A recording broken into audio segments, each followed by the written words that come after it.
Great. So coming to the next topic, which would be more relevant then for the content marketing for a digital product. So if we will start with Akhil in terms of for marketing a digital product, what kind of content marketing strategy or kind of framework we should have? I think that content obviously plays a huge role in product marketing. And with regards to framework and strategy for content, I think like I had mentioned earlier, that having basically trying to understand your target audience and then creating content around it. But I think the most important part is creating really helpful content, and then creating content that kind of compares your product with other people's products, other companies out there. And then one thing that many people miss out is if you're able to share success stories of your company, like let's say whenever you hit a milestone, like let's say if you raise any funding, or if you reach a number of users in your company, you should always be celebrating it on LinkedIn or any other social media platform. You should always be telling your people about it, instead of telling people that use our product. Show your success stories so that people think, okay, this is a very successful product, why don't we use it? And instead of sending them marketing materials, sending them videos that will bore them, instead on every social media, just share your customer success stories and tell your customers to then share your content that you have created them. And then if you just create content in silos or in isolation, wherein just keep creating content, that doesn't work. Create content in collaboration and partnership, like that, like for example right now what we're doing. So that's collaborative content creation, where other people will also be able to discover you very easily and find you and share and like your content. So that helps you grow very fast rather than doing things on your own. So these are the few strategies, like collaborative growth, and then sharing success stories, sharing customer stories, and asking the customers to share their success story while using your platform. So those are the things that will really help you for content. That's right. So Raj, you must have actually really hands-on experience in this, working for many companies in the content strategy. So could you like just elaborate on anything or anything interesting regarding the same? Uh, yeah, so I would say yes, there's a hands-on experience, but content is ever evolving. To be very honest, and since I don't look into just one business on a day-to-day basis, uh, so I come across a gamut of content, and I'm very much engrossed in working with a lot of B2B customers. So there I have seen that uh, just not promoting your product is going to work for you. Uh, Promoting the entire story behind who you are, what you do also works. That is where again when Akhil said sorry Akhil, but I know right now because you handle a product, and if I would be working, you would be my client. So that is where a constant argument would come in. I want to create more product specific content, tell success story, but that becomes for us, that becomes one bucket where I'm creating content which is very specific to the product. I'm creating content very specific to the success stories that I have. I will also want to create some stories around it. I wouldn't say just success story, but I would say as a product, what difference is it making to the industry? How well are we shaping up consumer expectation?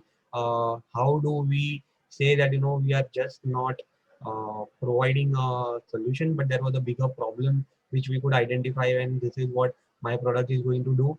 Because everybody has a unique problem out there. That is why they are looking for a solution. Or a company like Zoho or somebody who would come in and say, we start off with invoicing, then we start off with project management, then we start off with CRM. So they could see that there are multiple problem areas and problem statement that their customers have, and they started scaling using those problem statements with different solutions under the same. And it was easier to upscale or upsell to the existing product rather than finding new customers. That is all. So that is where the entire thing of creating, yes, content plays, because content is much bigger than the platform itself. If there would be no content, this platform, your social media, your LinkedIn, or any of it would not work. Now I came across a very good line. If customer is your king, content is a queen. And that actually struck me. that yes, content is bigger than everything else that you do.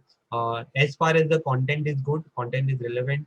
You're creating those content that resonate with your customers. And yet, if you see a lot of because I've started working on software and services now, and there are 2 or 3 products that I'm going to work on. I start looking at a lot of international products who are companies and brands. If you see HubSpot, then they are not they started off from a CRM solution to a sales solution, and now they don't talk about the product. They talk about helping customers out there. If you're talking about Salesforce, even Salesforce, they don't just talk about how good am I. They talk about how much difference they do, how well they are helping the customers. They create those events so that there's a pull. But yes, they have arrived at a stage where they want to take that giant leap. But when at what stage your product is, it's important to get in customers, make those transactions happen, and then take it up, and then understand what is that bigger thing that you can be to your customer, so that they can come back to you, follow up on you, talk to you, and you can keep doing good for them. That is all. And content just plays an integral part, because today what you are talking is content. Unless we would not have content, we would not have pointers in place, the conversation would never have in place. So over the last couple of months, post lockdown, since everybody is jumping onto the digital platform, everybody has started exploring the entire digital in a big way. uh, then how would you be relevant to your customers? I mean, that is the biggest question that either a client or a marketer should be asking themselves. How is it that you create a content which is relevant to the customer, so that a conversation build up? The moment the conversation build up, that can go in any direction. That's right. So also the Vid Next was held this week, and they had a lot of people in I mean the OTT space, YouTube head, and everything. And they had discussed within companies. Obviously, there are two forms of content. There is the long form content and the short form content. So it these OTT players and all these apps and all, they work with the marketing heads of these companies in terms of creating, because the content one, even if you look at short form user generated content, a lot of it, I would say, most probably in a B2C format. There's a lot of good content that is there, which it helps you it in your branding efforts, you to be discovered. And in the long form, I would say, when you have a web series being produced or something very specific, like it doesn't have to be high production. It could be a simple kind of covering how a person is, say, in some aspect your service is being used or something like that, or some kind of a Right. story being told of somebody. So using a services or something like that. So that is the way in which we are moving forward, wherein there is no a content which is in an advertising format, which is kind of disruptive. It is more within the experience and telling, I mean, how the customer, I mean, will feel when he is using your products or experiencing your services or something like that.